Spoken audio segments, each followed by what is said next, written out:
खतों की गूंज सर्दियों की एक ठंडी शाम थी। शिमला की पहाड़ियों पर सूरज धीरे धीरे छुप रहा था और चारों ओर कोहरा घिरने लगा था। आर्यन, एक युवा लेखक जो अपने उपन्यास के लिए प्रेरणा ढूंढने शिमला आया था, एक पुरानी लाइब्रेरी में गया। लाइब्रेरी की दीवारें पुरानी लकड़ी की थीं और वहां की किताबों की खुशबू उसे अजीब सी शांति देती थी। जब वह एक डस्टी शेल्फ से किताबें देख रहा था, तभी उसे एक पुराना पीले पन्नों वाला नोटबुक मिला।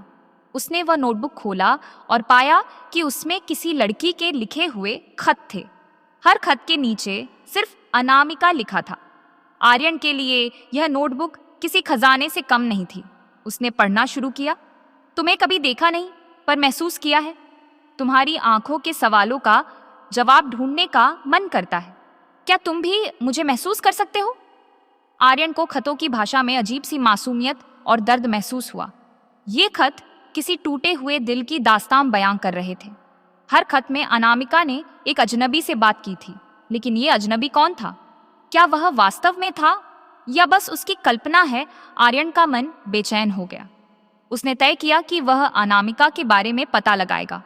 उसने लाइब्रेरी के मालिक से पूछा, लेकिन उन्होंने केवल इतना कहा, ये नोटबुक तो कई सालों से यहाँ है, इसे किसी ने कभी नहीं पढ़ा। आर्यन ने नोटबुक के हर पन्ने को गौर से पढ़ा। एक खत में अनामिका ने लिखा था, अगर तुम मुझे ढूंढना चाहो तो जहाँ देवदार के पेड़ झुके हैं और कोहरा सबसे गहरा होता है, वहीं मैं तुम्हारा इंतजार करूंगी।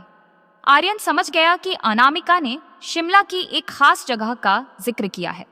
उसने अपनी खोज जारी रखी और उन संकेतों के पीछे चल पड़ा।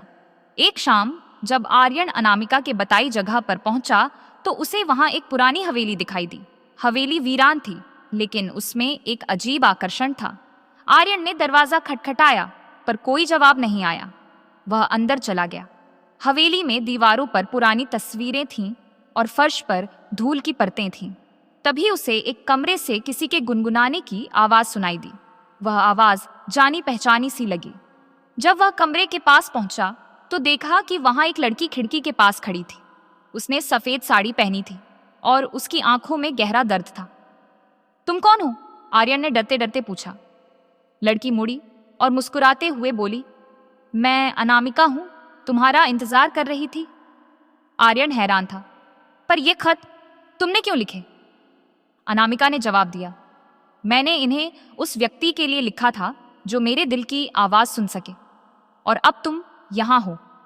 आर्यन को कुछ अजीब महसूस हुआ। उसने पूछा, तुम कितने सालों से यहां हो?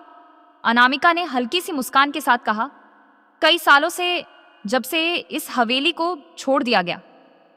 आर्यन को एहसास हुआ कि अनामिका कोई सामान्य लड़की नहीं है। वह इस दुनिया से नहीं थी। वह एक आत्मा थी जो अपने अजनबी की तलाश में यहां अटकी हुई थी। लेकिन आर्यन डरने के बजाय उसकी कहानी सुनना चाहता था। उसने पूरी रात अनामिका से बात की। उसे पता चला कि अनामिका ने किसी से सच्चा प्यार किया था, लेकिन समाज ने उन्हें अलग कर दिया। उसका प्रेमी उसे मिलने नहीं आया और अनामिका की मौत वहीं इस हवेली में हो गई। आर्यन ने अनामिका से कहा, तुम्हारी कहानी मैं पूरी दुनिया को सुनाऊंगा। मैं तुम्हें भुलाने नहीं दूंगा। अनामिका की आंखों में आंसू थे। उसने कहा, अब मेरा इंतजार खत्म हुआ। तुम्हारी किताब मेरी आवाज बनेगी।